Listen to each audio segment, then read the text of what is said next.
Halo pemirsa, jumpa lagi dengan saya di Saham Terbang. Kali ini saya akan bahas mengenai Hexa full year 2023. Karena kita ketahui di Jepang ya, laporan keuangannya tutupnya per Maret 2000 tiap tahun lah ya. Sehingga baru sekarang dirilis laporan tahunannya. Nah, berapa potensi dividen yang akan dibagikan? Karena kita ketahui Hexa ini salah satu emiten yang membagikan dividen jumbo. Sebelumnya disclaimer dulu ya, bukan ajakan untuk jual dan beli, silakan analisa lebih lanjut. Nah, ini pergerakan harga saham Hexa saat ini di 6.125 ya per tanggal 2 Juli ini. Kemarin per tanggal 1 sempat naik di 6.400 lalu turun lagi. Namun secara jangka panjang harga sahamnya naik ya dari 3 ribuan ke 4 ribu, 5 ribu dan sekarang stabil di 6 ribuan. Pada saat Jum tahun kemarin itu sempat di 7 ribuan ya, 7.600 di sini. Nah, apakah nanti pas saat pembagian dividen harga sahamnya akan lompat ke 8.000? Kita lihat aja ya. Karena memang ini salah satu dividen jumbo ya, sekitar 80% dari laba selalu dibagikan tiap tahunnya. Jika investnya pas saat harga saham lagi turun atau setelah Jumdet itu akan dapatkan dividen yield yang lebih besar ya. Mungkin bisa lebih dari 10% karena saat Jumdet aja 10% ya. Namun setelah pembagian dividen baru sahamnya akan turun berhari-hari. Namun, saran saya, karena ini termasuk saham yang high risk, perlu diatur lagi portofolionya agar tidak dominan di saham ini, karena utangnya cukup besar ya. Bagi saya utangnya cukup besar. Jadi untuk saran saya untuk di porsi portofolionya ini sekitar 10-20% dari jumlah saham teman-teman semua. Kita mulai dengan bisnis perusahaannya. Kita tahu Hexindo ini salah satu perusahaan alat berat ya, produksi alat berat, yaitu Hitachi mereknya. Ini berdiri tahun 88, perusahaan dari Jepang ya, Hitachi Construction Machinery. Produksi juga Bell Equipment. Bell ini biasanya truk ya, truk-truk alat berat. Nah, ini bukan cuma di pertambangan ya, tapi di perkebunan juga, kehutanan, konstruksi juga. Jadi walaupun nanti misalkan harga batu bara lagi turun, Hitachi mungkin tetap akan laku jika industri perkebunan dan konstruksi lagi bagus ya. Jadi akan terus bisa menjual produk-produknya. Visinya adalah menjadi perusahaan berkelas dunia dalam industri alat berat di Indonesia dengan kualitas pelayanan terbaik untuk kepuasan bersama, untuk kepuasan semua pihak yang berkepentingan. Jadi kegiatannya apa? Kegiatannya itu penjual alat berat ya. Jualan alat berat merek Hitachi, merek Bell, bisa juga penyewaan. Terus suku cadang juga menyediakan ya, dan juga maintenance, mungkin mekaniknya disediain atau lepas kunci dan sebagainya ya. Ada juga remanufaktur. Ini jaringan kantornya, ini di laporan tahun sebelumnya ya, 2022. Ini kantor cabang ada 19, perwakilannya 17, dan ada 16 kantor proyek pertambangan di Kalimantan dan di Sulawesi ya, ada Sulawesi Selatan dan Sulawesi Utara ini ya untuk pertambangannya, dan juga di Sumatera. Untuk kantor cabangnya sudah hampir di beberapa pulau ya, bahkan sampai di Papua juga, dan perwakilannya juga udah tersebar di mana-mana ini Hexa ini. Untuk produk-produknya ini kebanyakan eskavator ya, ada eskavator mini, ada medium, bahkan large-nya ya. Ada juga wheel eskavator ini yang eskavator namun dia bukan pakai rantai besi ya, tapi pakai roda. Ada juga wheel loader untuk mengambil material, tapi dia bannya ban karet ya kalau yang wheel ini. Lalu ada articulate dump truck, ada Camino ya, ada Dynapec. Ini yang kompaktor ini ya, untuk dikonstruksi biasanya. Lalu ada Foton, ini untuk yang di jalan, untuk hauling deposit ya, baik itu batu bara ataupun bahan galian yang lain. Nah, struktur pemegang sahamnya ini kebanyakan memang kurang liquid ya untuk masyarakat ya. Masyarakat ada 21,29% dengan jumlah 178 juta lembar saham saja ini yang beredar. Kebanyakan dimiliki oleh Jepang ya, Hitachi, Itochu, Hitachi juga ini kalau di total ada 70-an ini, 70 bahkan 80 ya, hampir 80%, sisanya publik memang. Lalu kita masuk ke kinerja keuangan dan valuasi. Untuk neraca keuangan, kalau asetnya bertumbuh ya, secara CAGR dalam 5 tahun ini 9%. dari 266 juta mencapai ke sekarang ke 409 juta asetnya. Nah, utangnya juga besar ya, utangnya dari 88 juta tahun 2021 hampir 2 kalinya ya, ke 145 juta, terus naik lagi 297 juta, sekarang udah turun di 230 juta.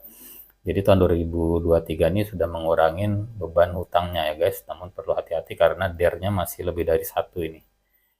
Nah, secara ekuitasnya relatif stagnan ya, 178 jutaan ya, tidak kemana-mana.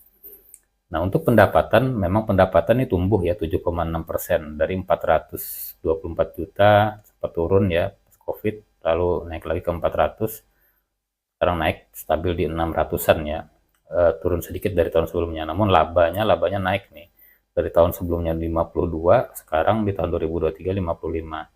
Ini secara CAGR tumbuh 7,7%. Maka pertumbuhan EPS-nya kalau kita lihat ini ya, dari Rp679 per lembar turun ke Rp446 per lembar, naik ke 900, terus 900 lagi, lalu tahun ini naik ke 1048. Ini juga akibat faktor dolar ya, dolar yang sudah 16 ribuan, sehingga yang tadinya mungkin bisa 900 aja, tapi karena dolarnya naik jadi 1000-an ya. Kita lihat ini riwayat dividennya tahun 2019 sampai 2023, ini 2022 ya, rata-rata 80-an% nih kalau kita lihat. Memang ada anomali di tahun 2020 mungkin karena pendapatan yang kecil sehingga dividennya pendapatan yang besar ya tahun 2021 sehingga dividennya dinaikin lebih dari 100% ya. Nah, jika kita mengacu kepada DPR ini sekitar 81%, ini dividennya kemungkinan akan di Rp850 per lembar guys. Jadi ini sangat besar ya, dari sebelumnya 700-an sekarang di 850. Pada tahun kemarin dividen Rp768 aja itu harga sahamnya mencapai 7.600 di hari cumdetnya ya, karena yieldnya 10%. Dan jika berkaca pada saat itu dengan dividen 850, apakah sahamnya akan lompat ke 8.500-an? Kita tidak tahu ya, kita lihat aja nanti. Karena memang kebanyakan seperti itu. Jika hasil RUPS nanti mengumumkan dividen Hitachi akan dibagikan 800-an, maka orang-orang akan berbondong-bondong untuk mewaliki saham ini ya, mumpung masih di harga 6 ribuan. Namun, kalau kita lihat dari kas, nah kita lihat dari kasnya ini ya, kas Hexindo Adi Perkasa ini dari sebelumnya tahun 2022 tuh 26 juta dolar pada saat membagikan 700 tadi, ini sekarang turun ya, jadi 17 juta dolar aja nih. Turun mungkin karena sudah mengurangi hutangnya ya, hutangnya yang TL ini dari 297 menjadi 230. Hutangnya turun sehingga kasnya juga ikutan turun ya. Nah, DER-nya dari 1,79 turun menjadi 1,28. Kas ini turun sehingga nanti akan mempengaruhi dividen yang dibagikan. Jika kita hitung kas ini dibagikan seluruhnya kepada seluruh pemegang saham, maka dividennya hanya sekitar 300-an. Kita lihat nanti kebijakan manajemen seperti apa untuk membagikan dividen. Apakah mereka berniat menambah hutang lagi agar dapat membagikan dividen Rp800? Kita lihat ya nanti seperti apa kebijakan dari manajemen.